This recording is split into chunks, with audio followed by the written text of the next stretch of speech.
আচ্ছা ভাই, বেশি কথা বাড়িয়ে লাভ নাই, সহজে একটা প্রশ্ন করতেছি, সহজে উত্তর দিবেন। আইপিএলে মুস্তাফিজকে তারাই ডাকছে, আবার তারাই বাদ দিছে। দেখেন, মুস্তাফিজ যদি এবারের আইপিএলের টুর্নামেন্টটা না খেলে, সে কি মরে যাবে? তাকে আল্লাহ যথেষ্ট অর্থ সম্পদ দিছে। এখন কথা হচ্ছে, আইসিসি আসলে একটা চুদলিংপং। দেখেন, আইসিসি হলো ইন্ডিয়ার রাজনীতির পাঁচাটা গোলাম।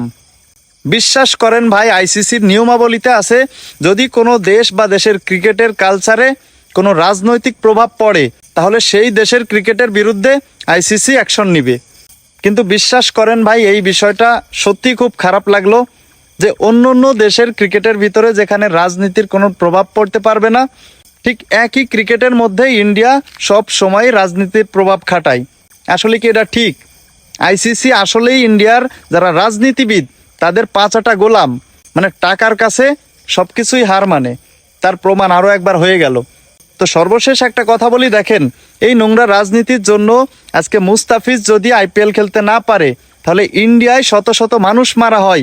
এই তো কিছুদিন আগে একজন হিন্দু সম্প্রদায়ের লোককে পিটিয়ে মেরে ফেললো বাংলাদেশি মুসলিম বলে।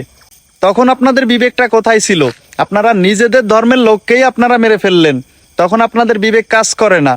তাই এখনো বলি, এই নোংরা রাজনীতির প্রভাবটা অন্ততপক্ষে খেলার মাঠে আপনারা টেনে আনবেন না। সবসময় একটা কথা মনে রাখবেন, ক্ষমতার দাপট চিরকাল থাকে না। মানতেছি আজকে আপনাদের অনেক টাকা, আজকে আপনাদের অনেক ক্ষমতা, আপনারা ক্রিকেটের রাজা, কিন্তু এই রাজত্ব চিরস্থায়ী না।